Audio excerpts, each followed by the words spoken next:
بسم اللہ الرحمن الرحیم۔ السلام علیکم ورحمۃ اللہ وبرکاتہ۔ یہ مختصر القدوری کا سبق نمبر 54 ہے۔ اس میں ہم کتاب الخنثی، کتاب المفقود اور کتاب الاباق پڑھیں گے۔ سب سے پہلے کتاب الخنثی شروع ہو رہی ہے۔ خنثی کا مطلب یہ ہے کہ کسی شخص کے اندر مرد اور عورت کی پہچان نہ ہو رہی ہو کہ یہ مرد ہے یا عورت ہے، یعنی اس میں کچھ مردوں والی علامات بھی ہیں، کچھ عورتوں والی بھی ہیں، تو اس کے متعلق کیا احکام ہوں گے، اس کو مرد شمار کیا جائے گا یا عورت شمار کیا جائے گا، اس کے متعلق یہ مسائل بیان کریں گے۔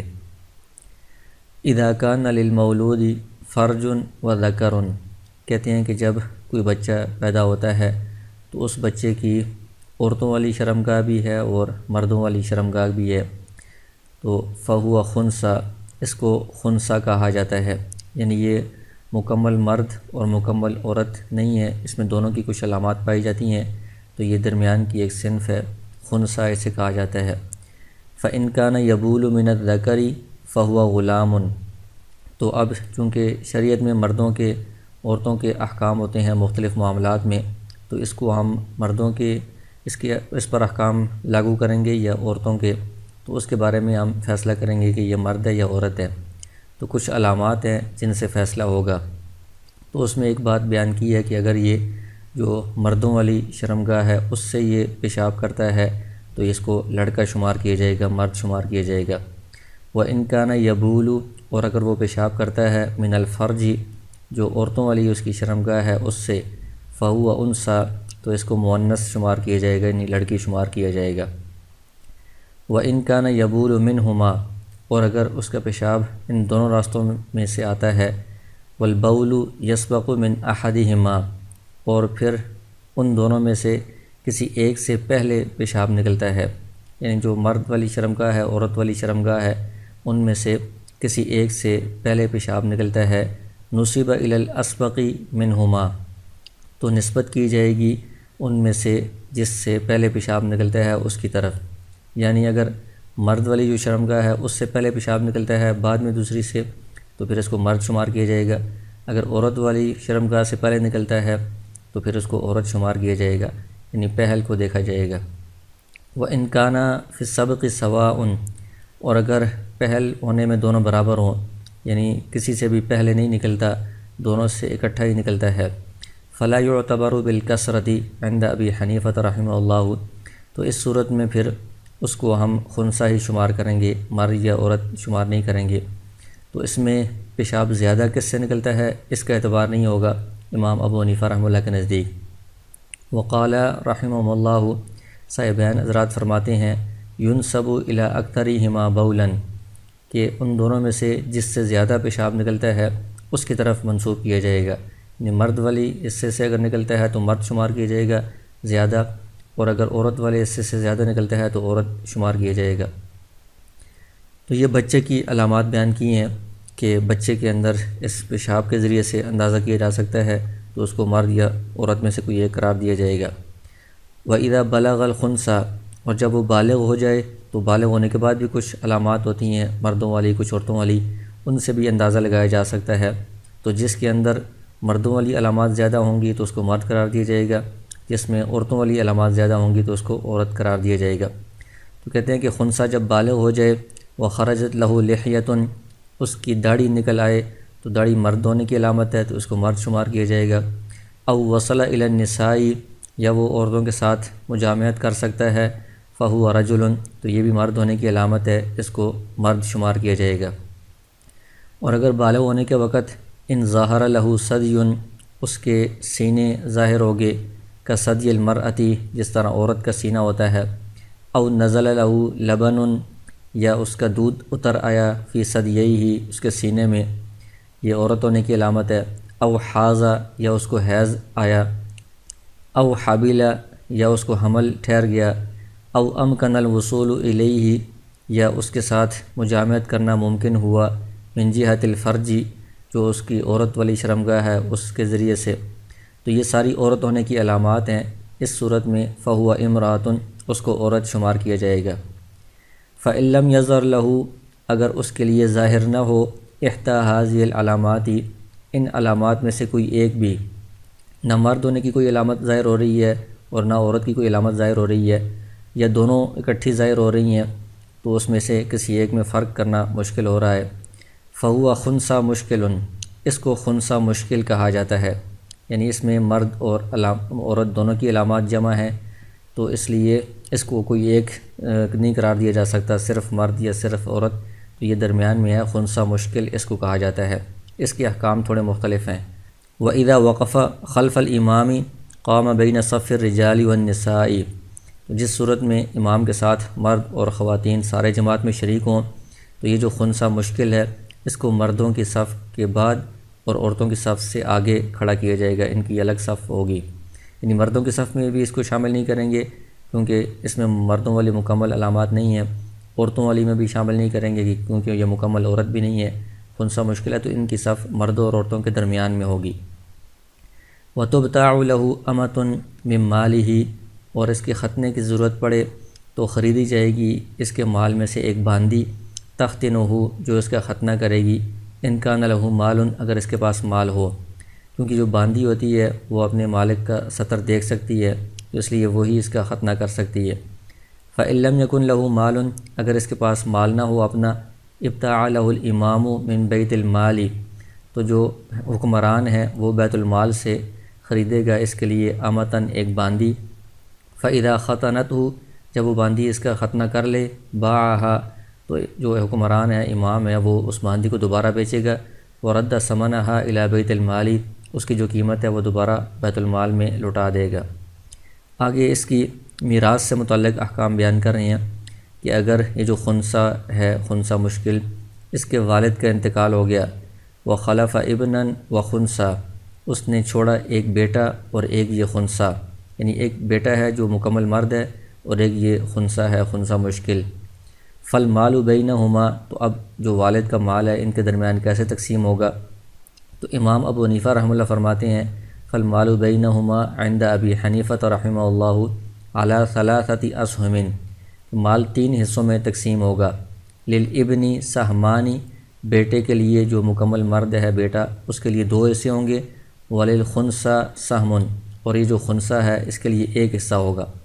یعنی جو مکمل بیٹا ہے اس کو دگنا حصہ ملے گا اور اس کو 1 حصہ ملے گا۔ امام ابو حنیفہ رحمہ اللہ اس کو عورت کے قائم مقام قرار دیتے ہیں میراث کے حق میں۔ وَهُوَ أُنثىٰ عِنْدَ أَبِي حَنِيفَةَ رَحِمَهُ اللَّهُ فِي الْمِيرَاثِ، میراث کے حق میں یہ امام ابو حنیفہ رحمہ اللہ کے نزدیک مؤنث شمار ہوگا۔ إِلَّا أَن يَثْبُتَ غَيْرُ ذَلِكَ، مگر یہ کہ اس کے علاوہ کوئی اور بات سامنے آئے، یعنی اگر بعض اوقات ایسا ہوتا ہے کہ مؤنث کا حصہ مذکر سے زیادہ ہوتا ہے، کوئی ایسی صورت سامنے آ رہی ہے تو اس صورت میں پھر اس کو مذکر والا حصہ دیا جائے گا۔ عام حالات میں امام ابو حنیفہ رحمہ اللہ کے نزدیک اس کو میراث کے حق میں مؤنث شمار کیا جائے گا۔ وقال، اور صاحبین حضرات فرماتے ہیں، للخنثیٰ نصف میراث الذکر و نصف میراث الانثیٰ، صاحبین یہ فرماتے ہیں کہ اس خنثیٰ کو جو مذکر کی میراث بنتی ہے اس کا حصہ بنتا ہے اس میں سے بھی آدھا، اور عورت کا جو حصہ بنتا ہے میراث میں اس میں سے بھی آدھا اس کو دیا جائے گا، یعنی مرد کے حصے کا آدھا اور عورت کے حصے کا آدھا، ان دونوں کو ملا کر جو بنتا ہے وہ خنثیٰ کو دیا جائے گا۔ وہ قول الشعبی رحمہ اللہ، یہ امام شعبی رحمہ اللہ کا قول ہے۔ واختلفا فی قیاس قولہ، اور یہ جو قول ہے کہ مرد کے حصے کا آدھا اور عورت کے حصے کا آدھا یہ دونوں ملا کر اس کو دیں گے، اس کی تفصیل کے اندر پھر امام ابو یوسف اور امام محمد رحمہ اللہ کا اختلاف ہے کہ اس کی ہم ترتیب کس طرح بنائیں گے، اس کی تقسیم کیسے کریں گے۔ فقال ابو یوسف رحمہ اللہ، امام ابو یوسف رحمہ اللہ فرماتے ہیں، المال بینہما علی 7 اسہم، کہ مال ان دونوں کے درمیان 7 حصوں میں تقسیم کیا جائے گا، یعنی کل جو مال ہے جو میراث کا ہے، ترکہ ہے، اس کو 7 حصوں میں تقسیم کریں گے۔ للابن 4،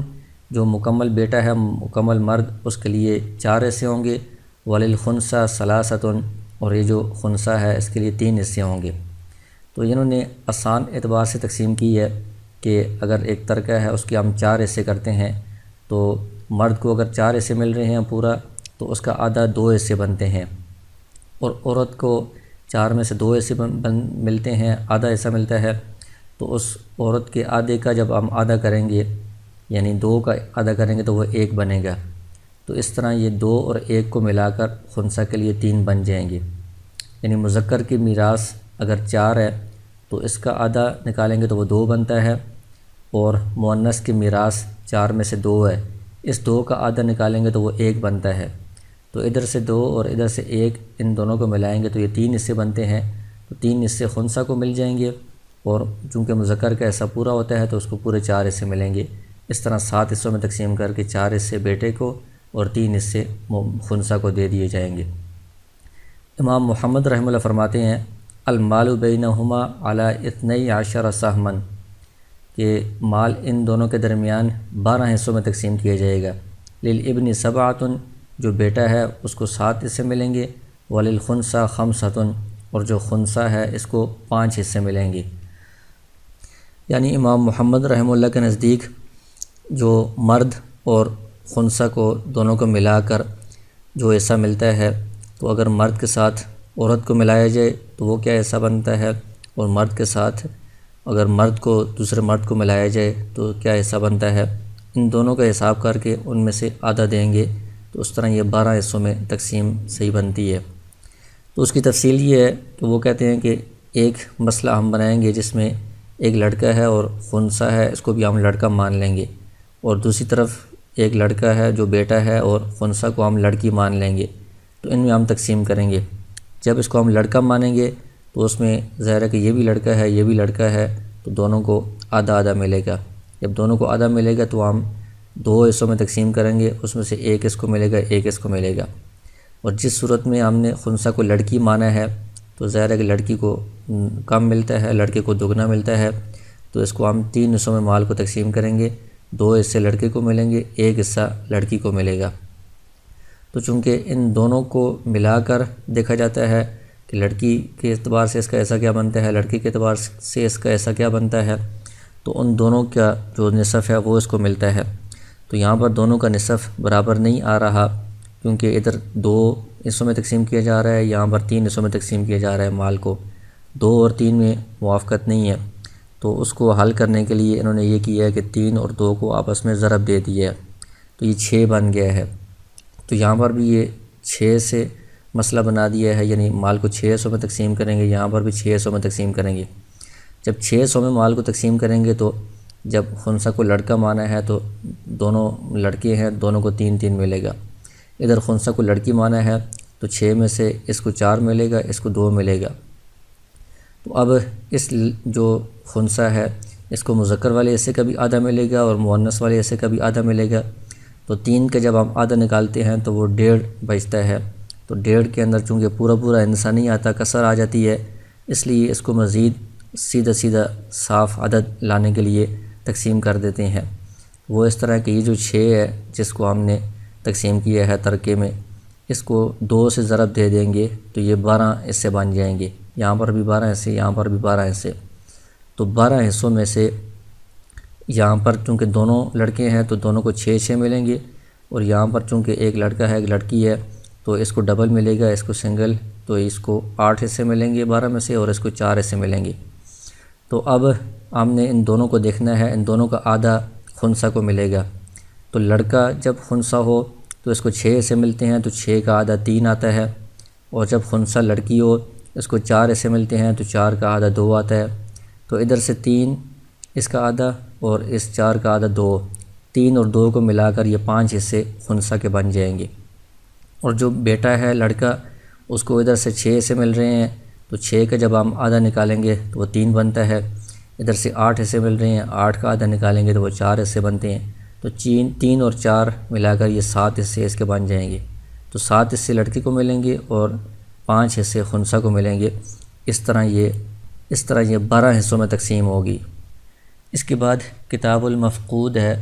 مفقود سے مراد ایسا شخص ہے کہ جو غائب ہو گیا ہو اور اس کے بارے میں کوئی خبر نہ ہو کہ وہ کہاں پر ہے اور وہ زندہ ہے یا مر گیا ہے، کوئی اس کے حالات معلوم نہ ہو، تو اس کو مفقود کہا جاتا ہے۔ اس کے یہ احکام بیان کریں گے۔ اذا غاب الرجل، کہتے ہیں کہ ایک شخص جب غائب ہو گیا، فلم یعرف له موضع، اس کی کوئی جگہ معلوم نہیں ہے کہ وہ کہاں پر ہے، ولا یعلم، اور یہ بھی معلوم نہیں ہے احی ہوا کہ وہ زندہ ہے ام میت، یا فوت ہو گیا ہے، تو نصب القاضی، قاضی مقرر کرے گا من ایسے شخص کو جو کہ یحفظ مالہ، اس کے مال کی حفاظت کرے گا، ویقوم علیہ، اور اس کے سارے معاملات کی نگرانی کرے گا، دیکھ بھال کرے گا، ویستوفی حقوقہ، اور اس بندے کے حقوق جو وصول کرنے ہیں تو یہ بندہ اس کے حقوق وصول کرے گا، یعنی کسی سے قرضہ اس بندے نے وصول کرنا تھا غائب نے، تو یہ جو قاضی بندہ مقرر کرے گا یہ اس کے قرضے وغیرہ وصول کرے گا، وینفق، اور خرچ کرے گا علی زوجتہ، اس کی بیوی پر، و اولادہ الصغار، اور اس کو چھوٹے بچوں پر، من مالہ، اس کے مال میں سے،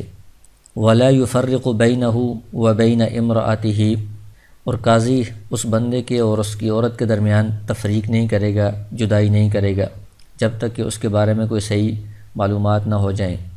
فَإِذَا تَمَّ لَهُ 120 سَنَةً، جب اس کے عمر کے 120 سال پوری ہو جائیں، من یومن، اس دن سے، ولیدہ، جس دن وہ پیدا ہوا تھا، یعنی جو بندہ غائب ہوا ہے جب اس کی عمر 120 سال تک پہنچ جائے، حکمنا بموتہ، تو اس وقت اس کی موت کا حکم لگا دیا جائے گا، اس لیے کہ عمومی طور پر جو زیادہ سے زیادہ عمر ہوتی ہے وہ 120 سال ہی ہوتی ہے، اس سے اوپر بہت کم ہی شاذ و نادر ہوتی ہے، تو 120 سال کے اوپر اس کی موت کا حکم لگا دیا جائے گا۔ وَاعْتَدَّتْ امْرَأَتُهُ، اور اس کی جو بیوی ہے اس وقت چونکہ وہ اس کی موت ہوگی 120 سال کے بعد، اس کے بعد وہ وفات والی عدت گزارے گی۔ اس میں امام مالک رحمہ اللہ کے نزدیک 4 سال تک انتظار کیا جائے گا۔ 4 سال تک اگر اس کی کوئی معلومات نہیں مل رہی، اس کے زندہ ہونے کا اور مرنے کا کوئی پتہ نہیں چل رہا، تو اس کو مردہ شمار کیا جائے گا اور اس کی بیوی کے درمیان جدائی کر دی جائے گی۔ اس کے بعد عدت گزار کر اس کی جو بیوی ہے کسی اور جگہ نکاح کر سکتی ہے۔ تو یہ جو 120 سال والی بات ہے یہ احناف کا قدیم قول ہے، لیکن بعد کے زمانے میں علماء نے امام مالک رحمہ اللہ کے قول پر ہی فتویٰ دیا ہے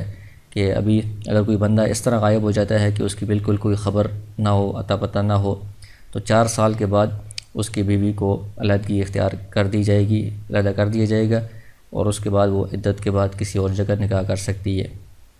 وَقُسِّمَ مَالُهُ بَيْنَ وَرَثَتِهِ الْمَوْجُودِينَ فِي ذَلِكَ الْوَقْتِ، کہتے ہیں کہ جب اس کی موت کا حکم لگا دیا جائے گا تو اس وقت اس کا جو مال ہے وہ تقسیم کر دیا جائے گا ان ورثاء کے درمیان جو اس وقت موجود ہوں، یعنی اس کے غائب ہونے کے وقت جو لوگ تھے ان کو نہیں دیکھا جائے گا، بلکہ جس وقت ہم اس کی موت کا حکم لگا رہے ہیں اس وقت جتنے لوگ موجود ہیں، زندہ ہیں، ان کو صرف میراث ملے گی، میراث ان کے درمیان تقسیم ہوگی۔ اس وقت سے پہلے جن کا انتقال ہو گیا ہے ان کو یہ میراث نہیں ملے گی۔ ومن مات منہم، اور جو فوت ہو چکا ہے ان ورثاء میں سے، قبل ذالک، اس وقت سے پہلے، لم یرث منہ شیئا، وہ اس مفقود غائب شخص سے کسی بھی چیز کا وارث نہیں بنے گا، یعنی اس کو وراثت میں سے کچھ بھی نہیں ملے گا۔ ولا یرث المفقود من احد مات فی حال فقدہ، اور یہ جو مفقود شخص ہے تو یہ کسی بھی شخص کا وارث نہیں بنے گا جو اس کے گم ہونے کی حالت میں جس کا انتقال ہوا ہے،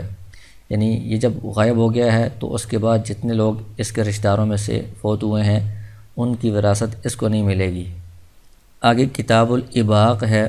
اباق کا مطلب ہوتا ہے بھاگنا، یعنی جو غلام کسی کے پاس ہے، کسی کی ملکیت میں ہے، اگر وہ بھاگ جاتا ہے تو اس کے کیا احکام ہیں وہ اس باب میں بیان ہوں گی۔ اذا ابق المملوک، کہتے ہیں کہ جب کوئی مملوک یعنی غلام بھاگ گیا، فردہ رجل، کسی شخص نے اس کو واپس لایا، علی مولاہ، اس کے آقا کے پاس، من مسیرت 3 ایام، 3 دن کی مسافت سے، فصاعدا، یا اس سے زیادہ دور سے اس نے اس کو پکڑ کر لایا، فلہ علیہ جعلہ، تو یہ جو واپس لانے والا بندہ ہے اس کو جعل انعام دیا جائے گا، تو اس کو جعل کا نام دیا گیا ہے۔ وہو 40 درہما، اور یہ یعنی 3 دن کی جو مسافت ہے، جو سفر کی مسافت ہوتی ہے آج کل 77 کلومیٹر یا اس سے زیادہ دور سے اگر وہ پکڑ کر لایا ہے تو اس کو جعل جو انعام دیا جائے گا وہ 40 درہم ہوگا۔ وَإِن رَدَّهُ لِأَقَلَّ مِنْ ذَلِكَ، اور اگر اس سے کم مسافت سے اس کو وہ واپس لایا ہے، فَبِحِسَابِهِ، تو پھر جتنی مسافت ہوگی اس کے حساب سے 40 درہموں میں سے جتنے درہم بنتے ہیں وہ اس کو دیے جائیں گے۔ وَإِنْ كَانَتْ قِيمَتُهُ أَقَلَّ مِنْ 40 دِرْهَمًا، اور اگر اس غلام کی قیمت 40 درہم سے کم ہو تو اس صورت میں اگر 40 درہم انعام دے دیا جائے یا اس سے زیادہ، تو وہ تو پھر آقا کے لیے بہت بوجھ بن جائے گا، یعنی غلام اتنا نہیں ہے جتنا اس غلام کے واپس لانے پر اس کو انعام دینا پڑ رہا ہے۔ تو اس صورت میں قُضِيَ لَهُ بِقِيمَتِهِ، غلام کی جو قیمت ہے الا درہمن، اس میں سے 1 درہم کم کر کے اس کے لیے فیصلہ کیا جائے گا، یعنی اس کو ادا کی جائے گی۔ مثلا غلام کی قیمت اگر 30 درہم ہے تو اس بندے کو جو اس کو پکڑ کر واپس لا رہا ہے 29 درہم دیے جائیں گے، تاکہ آقا پر کوئی بوجھ نہ بڑھ جائے، غلام کی قیمت سے بڑھ کر اس کو یہ انعام نہ دینا پڑے۔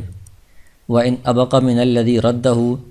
اور اگر وہ غلام بھاگ گیا اس شخص سے جو اس کو واپس لا رہا تھا، اس کی تعدی یا کسی لاپرواہی کے بغیر، فَلَا شَيْءَ عَلَيْهِ، تو اس واپس لانے کے اوپر کوئی ضمان وغیرہ لازم نہیں ہوگا۔ وَلَا جُعْلَ لَهُ، اس صورت میں اس کو کوئی انعام یا جو 40 درہم ہے وہ بھی نہیں ملیں گے، کیونکہ واپس لانے کی وجہ سے وہ ملتے ہیں، واپس تو وہ لا ہی نہیں سکا، تو اس لیے اس کو جعل بھی نہیں ملے گا۔ وَيَنبَغِي أَن يُشْهِدَ، اور مناسب یہ ہے کہ یہ شخص گواہ بنا لے، یعنی جو شخص اس غلام کو پکڑ کر واپس لا رہا ہے، یہ جب اس کو پکڑ رہا ہے تو اس موقع پر جو لوگ موجود ہیں ان کو گواہ بنا لے، اذا اخذہ، جب یہ اس کو پکڑ رہا ہو، انہ یاخذ، کہ وہ اس کو اس لیے پکڑ رہا ہے، لیرد علی صاحبہ، تاکہ اس کے مالک تک اس کو واپس لے جائے، تاکہ کسی کو اس پر شبہ نہ ہو، تو یہ اس وقت لوگوں کو بتا دے کہ میں واپس اس کو پہنچانے کے لیے پکڑ رہا ہوں۔ فَإِنْ كَانَ الْعَبْدُ الْآبِقُ رَهْنًا، اگر یہ جو بھاگنے والا غلام تھا یہ رہن میں رکھا ہوا غلام تھا، یہ بھاگا ہے، فَالْجُعْلُ عَلَى الْمُرْتَهِنِ، تو اس صورت میں اس کو واپس لانے والے کو جو جعل دیا جائے گا یہ مرتہن کے ذمہ لازم ہوگا، کیونکہ مرتہن کے قبضے میں تھا یہ غلام، اس کی حفاظت کرنا اس کی ذمہ داری تھی، اس کے پاس سے یہ بھاگا ہے، تو اس لیے واپس لانے والے کو جو جعل انعام ملے گا وہ مرتہن کے ذمہ لازم ہے، وہ ادا کرے گا۔